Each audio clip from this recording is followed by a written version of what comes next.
Bom, e agora seguindo, a gente vai ter a apresentação do nosso último trabalho, é o artigo do Felipe, então um artigo recém-publicado, sobre os malefícios dos plásticos convencionais e estratégias biológicas e moleculares para a produção de plásticos biodegradáveis.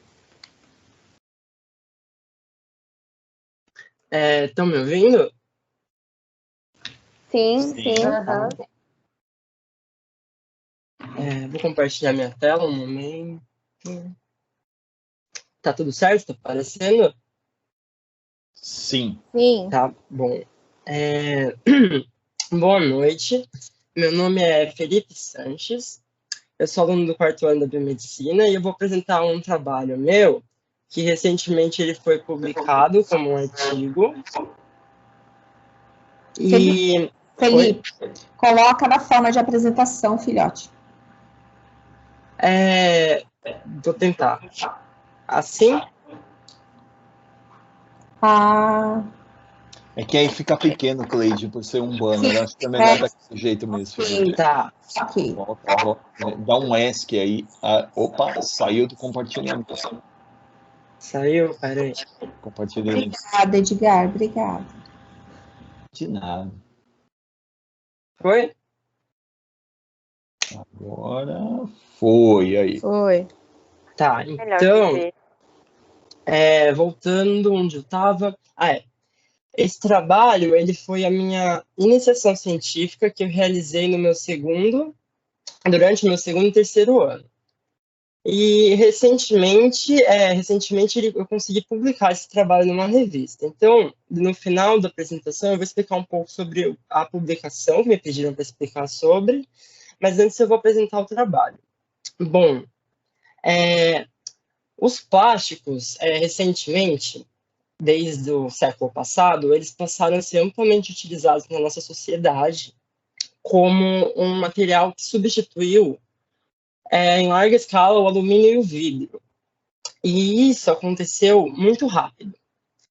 E depois que ocorreu essa substituição, começaram a aparecer alguns problemas no meio ambiente e também na saúde de diversos animais e dos humanos. E por que isso acontece? O que seria a justificativa desse trabalho também? Esses malefícios acontecem por vários motivos. Para deixar isso mais visual, um desses malefícios ocorre por conta de um dos compostos que fazem parte da composição dos materiais plásticos, que seria o bisfenol A. O bisfenol A, ele é um composto exógeno, porém que ele atua, uma vez introduzido no organismo, como molecularmente ele é semelhante ao estradiol. Então ele atua como um hormônio estrógeno, podendo causar desequilíbrio em diversos sistemas no organismo humano. E isso entra no nosso organismo porque os plásticos, uma vez expostos no meio ambiente, eles podem se fragmentar e originar em microplásticos, que são pequenos pedaços de plástico que podem contaminar peixes, podem contaminar água e diversos produtos. Então, dessa maneira, nós acabamos ingerindo plástico e quando nós ingerimos plásticos, dentro do nosso organismo, o plástico vai liberar esses compostos, como o BPA, e causar diversos malefícios. E ecologicamente isso é um problema, porque esse composto também causa esses diversos efeitos fisiológicos nos animais. E ao causar esses efeitos, causa um desequilíbrio no meio ambiente. E desequilibrando o meio ambiente prejudica tudo, inclusive a nossa vida, porque nós dependemos que o meio ambiente esteja em equilíbrio para produzir oxigênio adequadamente, para a produção de alimentos. E, portanto, o objetivo desse trabalho foi, basicamente, tentar encontrar uma alternativa para esses materiais plásticos. Mas como assim uma alternativa? Se os nossos plásticos convencionais têm BPA, e esse BPA causa diversos malefícios, o que seria a alternativa? Seria encontrar um plástico que não tivesse BPA e, uma vez no meio ambiente, não acumulasse nele, e sim biodegradasse, certo? Então, o objetivo foi encontrar soluções. As soluções seriam plásticos biodegradáveis. Então, a minha metodologia utilizada para esse trabalho foi basicamente uma revisão de diversos artigos, no qual foram analisados as diferentes propostas de plásticos biodegradáveis encontradas neles, e, uma vez analisado, eu selecionei, dentre esses plásticos, 3 desses plásticos que eu encontrei. Eu encontrei vários plásticos biodegradáveis, mas eu foquei em 3 que eu achei que eram os mais promissores. E baseado nesses 3 plásticos, eu acabei estruturando o meu trabalho. Bom, os resultados eu vou apresentar junto com a discussão, porque assim eu vou falando um pouco do plástico e discutindo um pouco sobre ele. Os 3 plásticos que eu encontrei foram o TPS, que é o amido termoplástico, o PLA, que é o ácido polilático, e os PHAs, que é uma família de plásticos denominada polidroxialcanoatos. Bom, vou falar primeiro do TPS em si. Ele é o mais simples de todos. Ele é um plástico que ele é produzido pelo amido, mas não é o amido encontrado diretamente de fontes vegetais. Esse amido, antes de tudo, ele passa por um processo de extrusão, que basicamente, para simplificar, ele é submetido a um processo mecânico que envolve calor e forças mecânicas para converter a estrutura do amido em plástico. E esse processo origina diferentes tipos de plástico com diferentes características a depender da fonte do amido. Por exemplo, você tem um amido de milho que vai originar um plástico diferente, certo? E o amido de uma outra fonte vegetal origina um plástico com uma característica um pouco diferente e assim vai. O segundo plástico que eu encontrei foi o ácido polilático, que é o PLA. Esse plástico ele é um pouco mais complexo. Como que ocorre a produção dele? A produção dele envolve um processo industrial e biotecnológico, no qual uma fonte de amido, como o milho, sofre um processo de moagem, originando amido de milho, certo? Que o nosso objetivo é ter o amido. E o amido de milho vai ter uma característica que vai produzir um plástico específico, como eu havia mencionado antes. O que acontece com esse amido de milho? Ele é submetido à ação enzimática e isso origina a dextrose, que é um açúcar. Essa dextrose é utilizada por bactérias que realizam a fermentação desse material, e essas bactérias em específico, ao fermentar esse material, produzem o ácido lático. Esse ácido lático é polimerizado, virando ácido polilático, e moldado. E ele é comercializado na forma de pellets que, então, podem ser utilizados para a produção de diversos produtos. Eu já vou falar um pouco mais disso. Antes, eu queria explicar para vocês a próxima família. A próxima família não, o próximo grupo de plásticos, que é a família dos polidroxialcanoatos.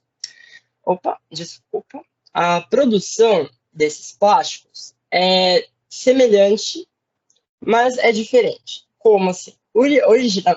A origem da matéria-prima também é vegetal.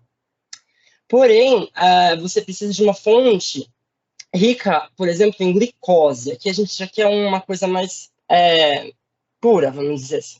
Para quê? Você tem que fornecer essa glicose para bactérias específicas, que, em condições ideais, vão utilizar essa bactéria da mesma maneira que nós utilizamos o nosso excesso de nutrientes e energia quando nós armazenamos ele como ácidos graxos. Ou seja, nós engordamos e essas bactérias também engordam. Só que elas engordam acumulando polidroxialcanoatos no citoplasma. Ou seja, elas armazenam em grânulos esses polímeros como fonte de reserva energética. E nós podemos usar disso para fazer com que elas propositalmente acumulem esses polímeros e, após o acúmulo, realizar a extração desses polímeros, que pode, então, ser purificado e também utilizado para a produção de diversos produtos. Bom, agora eu queria dar uma geral por cima no que esses plásticos podem se tornar. Bom, eu criei aqui um esquema, antes de tudo, só para exemplificar. Os plásticos podem causar diversos malefícios para o meio ambiente, então a busca por alternativas levou aos plásticos biodegradáveis, que todos têm em comum o quê? A produção a partir de fontes renováveis. E qual que é a importância disso?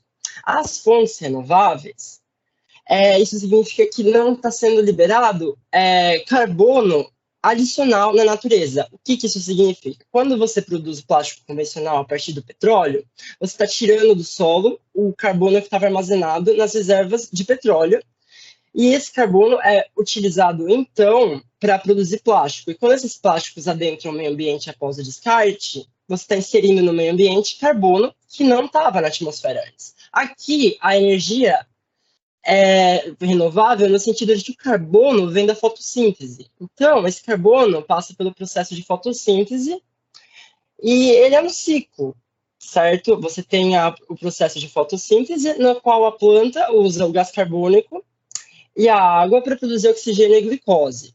Então, você não tem nada externo, é sempre um ciclo e esse carbono já estava presente. É isso que renovável quer dizer nesse sentido aqui. E o que acontece? Só para ficar bem sintetizado, através do processo de uma fonte renovável e pelo processo de extrusão, nós originamos o amido termoplástico. E o principal uso desse plástico, devido a essas características físico-químicas, é a produção de sacolas biodegradáveis para substituir as sacolas dos supermercados. Através de matérias-primas renováveis e processos enzimáticos, nós produzimos ácido polilático, e esse ácido polilático pode, por ser um termoplástico, não, porque todos são termoplásticos, mas, por conta de suas características físico-químicas, ele é muito utilizado na impressão 3D. O que ser um termoplástico significa? Que você pode aquecer esse polímero e moldar ele no que você quiser, e quando você molda ele e ele volta à temperatura ambiente, ele solidifica no que você moldou ele. E esse polímero é muito importante porque ele é utilizado para técnicas de impressão 3D e ele é biocompatível. Então, você pode moldar ele em próteses, lentes de contato, coisas que são compatíveis com o corpo humano. E quando você emprega fontes renováveis como substrato energético para bactérias em condições específicas, elas acumulam polidroxalcanoatos, que são uma família de plásticos biodegradáveis que podem ser utilizados para os mais diversos fins. Esses plásticos são muito versáteis, podem originar embalagens alimentícias, dentre outras coisas que eu vou mostrar aqui embaixo. E após o descarte, aquilo que eu falei, eles voltam para o solo, fotossíntese, e eles volta para o solo, fotossíntese e, de novo, matéria-prima para fazer mais plástico, fechando o ciclo. E aqui, concluindo essa parte do trabalho, eu criei essa tabela para comparar e deixar bem clara a diferença entre cada um dos tipos dos plásticos. O amido termoplástico, ele é o mais barato de todos eles, e a sua produção é mais simples. Enquanto o ácido polilático e a família dos polidroxalcanoatos, em específico o PHB, que é o membro mais bem caracterizado dessa família, então ele é o mais estudado, eles têm um alto custo de produção, porque a fonte energética para as bactérias e os processos enzimáticos e de fermentação gastam muitos recursos industriais. E a produção deles, portanto, é bem mais complexa. O que todos eles têm em comum em si é o fato de serem originados de matérias-primas renováveis e eles são todos biodegradáveis. Entretanto, o TPS ele é amido e ele é amido misturado a tem na composição deles, por exemplo, plastificantes como glicerol e água. Então, ele é um polímero, vamos dizer assim, mais natural. Então, ele é altamente biodegradável na natureza e eu diria até que degradável pelo saliva, pela enzima amelase, vamos dizer assim, só para eu ter uma noção da biodegradabilidade dele. Enquanto o ácido polilático, ele é biodegradável, mas ele exige condições muito específicas, incluindo plantas de compostagem, com micro-organismos específicos, condições de luz, pH e umidade específicas. E, uma vez que ele adentra os oceanos, por conta das características da água dos oceanos, a menor quantidade de nutrientes quando comprada água doce e o fato de ter muitos sais, ele perde a característica de ser biodegradável. Então, se ele é descartado incorretamente adentra os oceanos, ele já não tem essa vantagem.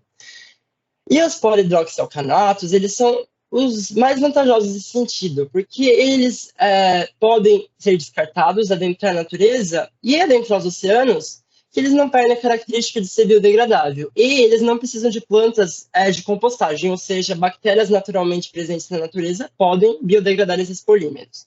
E como eu havia dito, Quanto à aplicação deles, o amido termoplástico, ele é o mais recomendado para substituir as sacolas plásticas, porque ele é o mais barato, apesar de que ele não é mais barato que o plástico convencional. O ácido polilático, ele é mais recomendado para o quê? Para aplicações médicas, por conta da biocompatibilidade e da possibilidade de entregar ele em impressões 3D.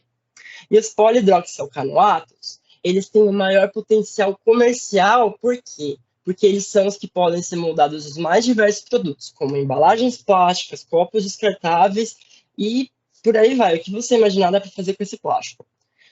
O problema real é o preço deles. Atualmente é muito caro produzir eles por diversos motivos. E é aqui que o biomédico entra. O biomédico pode desenvolver métodos que produzam, por exemplo, eu havia dito dos cristais de amido. E diferentes diferentes plantas originam diferentes amidos, e esses amidos, a estrutura molecular dele em cristal origina diferentes tipos de plástico. Talvez a produção de plantas transgênicas possam produzir amidos diferentes que tenham uma maior eficiência da produção de plásticos que barateia o processo. O mesmo vale para o ácido polilático, no sentido de que podem ser feitas modificações nas bactérias que fermentam a matéria-prima, dextrose, ou você pode até mesmo realizar a produção de enzimas que têm uma maior eficiência. E nos polihidroxalcanoatos, o biomédico entra na biotecnologia e na parte da biomol, utilizando técnicas da biologia molecular para realizar a modificação de bactérias para criar bactérias geneticamente modificadas que têm uma maior eficiência de acúmulo de polihidroxalcanoatos. Então, futuramente se espera que esses polímeros possam todos ser melhorados e utilizados para substituir os plásticos convencionais. Bom, essa parte do trabalho eu terminei.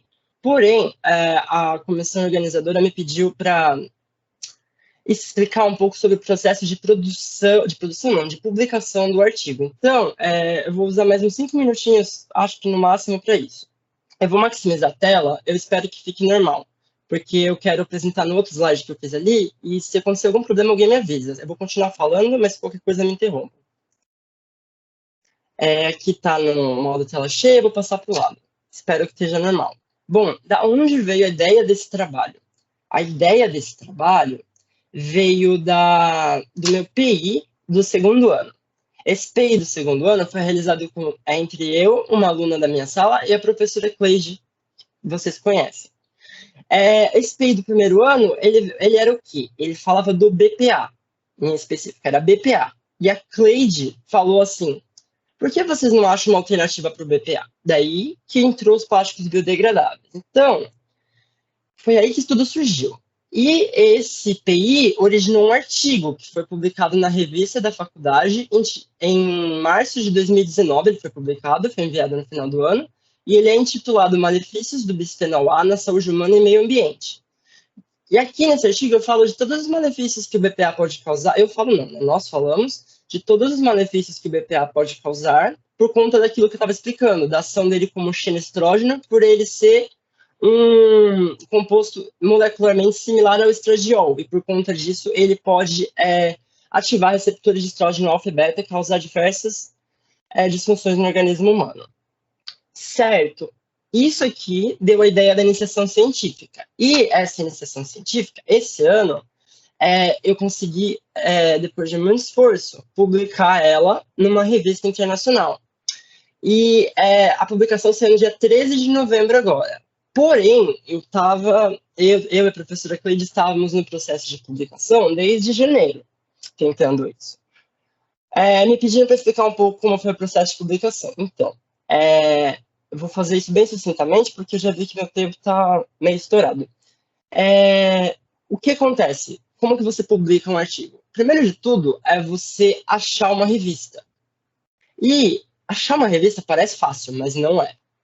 Eu fui procurar uma revista que tivesse a ver com biotecnologia, meio ambiente e envolvesse microbiologia junto.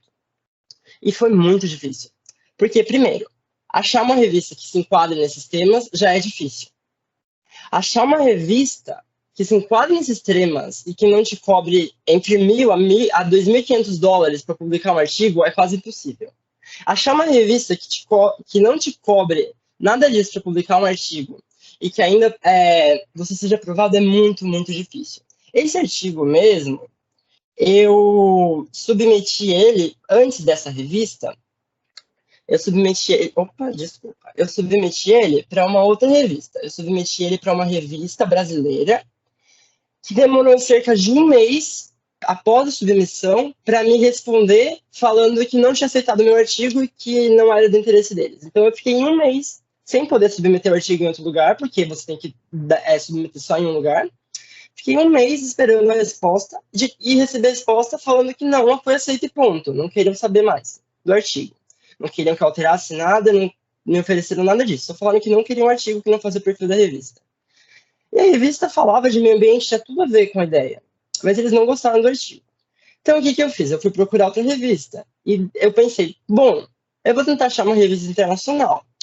Daí eu achei essa revista e deu muito trabalho, porque assim, eu não só tive que achar uma revista que não cobrasse para publicar, eu tive também que traduzir o artigo inteiro para o idioma inglês e atualizar todas as referências e formatar elas para o formato exigido pela revista, que é o Vancouver.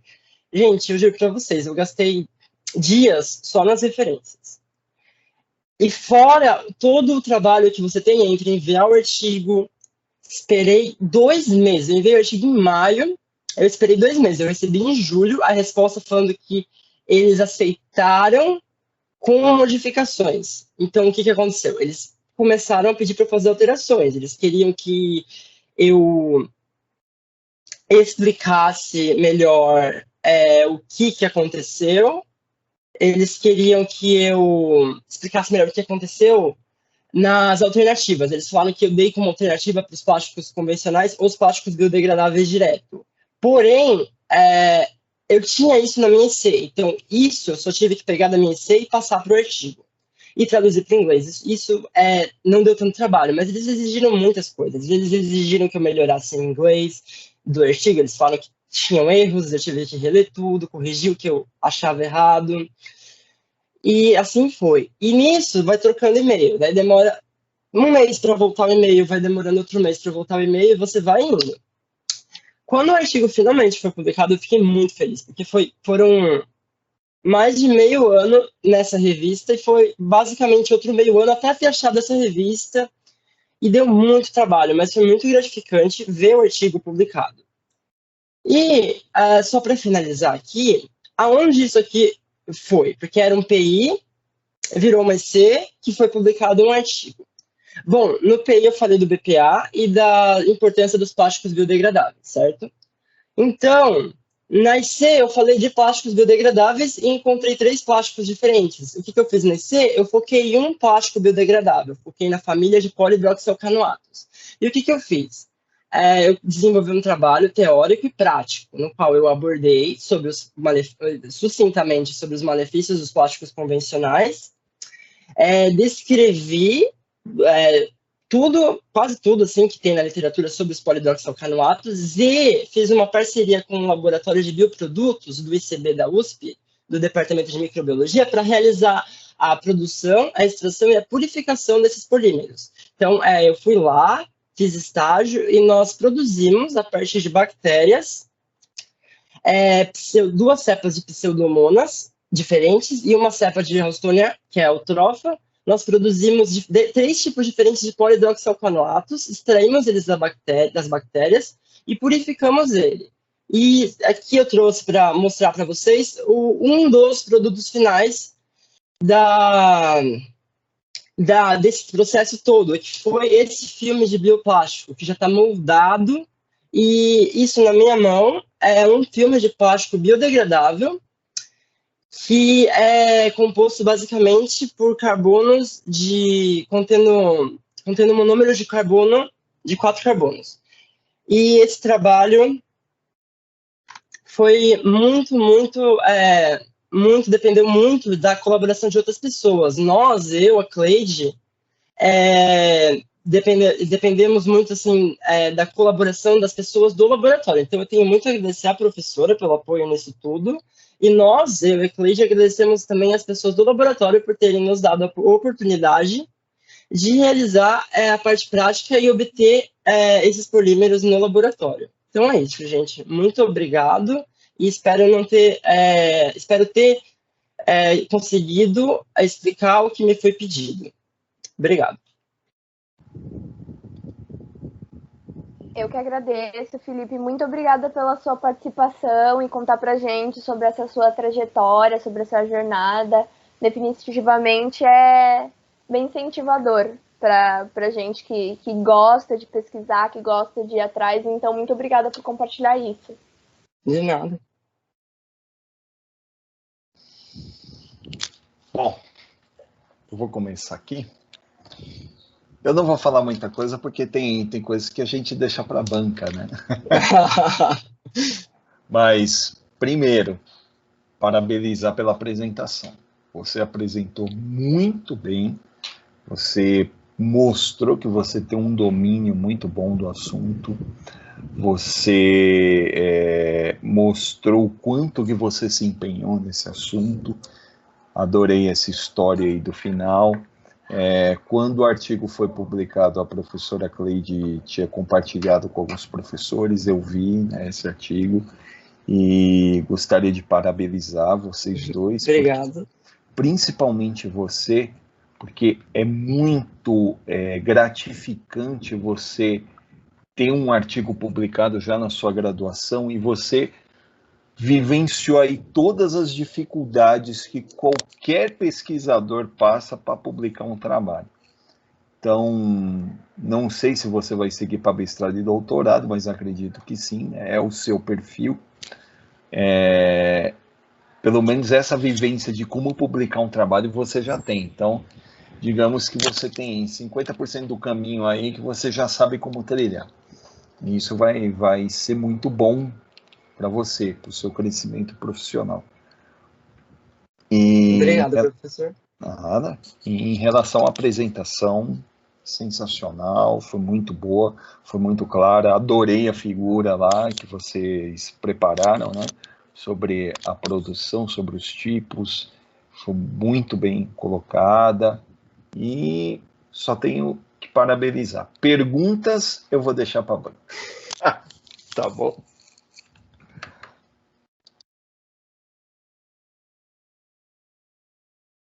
Parabéns, Felipe. Gostei bastante da sua apresentação, né? Você fala muito bem. Gostei do assunto também. E assim, a gente não tem muito o que comentar, né? Foi publicado numa revista internacional e foi muito bom que você tenha passado por todo esse processo, né? Eu acho que isso vai te ajudar muito futuramente. Realmente é árduo, mas eu acho que no final vale a pena. Isso gera assim mais vontade de seguir com o que a gente gosta, né? Eu falo disso porque é uma coisa que eu assim gosto bastante. E eu fico feliz de ver que muitos alunos têm trilhado esse caminho, né? E assim, o que você conseguiu, você está de parabéns por todo o trabalho que você teve. A gente, né, vê que ao longo da graduação realmente você se esforçou bastante. Então, eu só tenho realmente que parabenizar você e a professora Cleide, né, que te orientou muito bem, te mostrou qual era o caminho e parabéns novamente. Obrigado, professor. Eu também vou parabenizar a apresentação, foi muito interessante. E também achei muito legal você trazer esse passo a passo de como que foi a publicação, porque é algo que às vezes a gente não tem muito acesso, né? E a gente comenta, é algo que a Cleide também comenta bastante comigo, e às vezes a gente não sabe como que chega lá. Então foi bem interessante acompanhar, assim, a tua história. E parabenizar de novo pelo artigo publicado. Foi uma baita conquista. Obrigado, Gê. Eu faço das palavras da Giane as minhas, eu achei muito interessante. Eu vi a sua apresentação ano passado no congresso e eu vi esse ano, vi uma evolução muito grande, eu gostei muito. E achei muito interessante porque é uma área também que eu quero seguir nessa parte de publicação e tal, e já ver esse esforço, já ver tudo isso traz uma dimensão do que a gente já vai sofrer um pouquinho antes. Então, assim, foi muito interessante. Obrigada, foi muito importante para mim isso e parabéns. Obrigado. Bom, Felipe, fiquei por último, porque eu quero falar algumas coisinhas para você rapidinho. Você é um aluno bastante esforçado, dedicado, tem força de vontade, não tenha dúvida, filho, você vai conquistar seus sonhos, tá?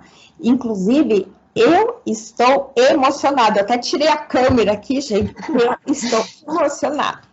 Porque, assim, eu falo para os meus alunos, os artigos científicos são filhos, né? Então, você tem aí 2 filhos, se Deus quiser, do TCC vai ser gerado um 3º filho, e você vai ver o quanto esses filhos vão te elevar academicamente para onde você for, ok? Então, para mim, foi um prazer ter te orientado em todas essas fases. Nós estamos juntos aí há anos trabalhando, né?